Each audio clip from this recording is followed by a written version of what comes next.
If you're hurting, worried, or feeling weak, listen to this. God has promises of healing that can restore your peace, your strength, and your hope.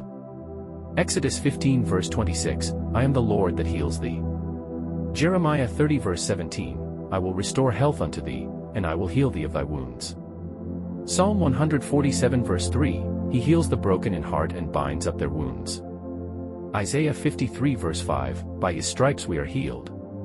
Psalm 103 verse 2-3, bless the Lord, who heals all your diseases.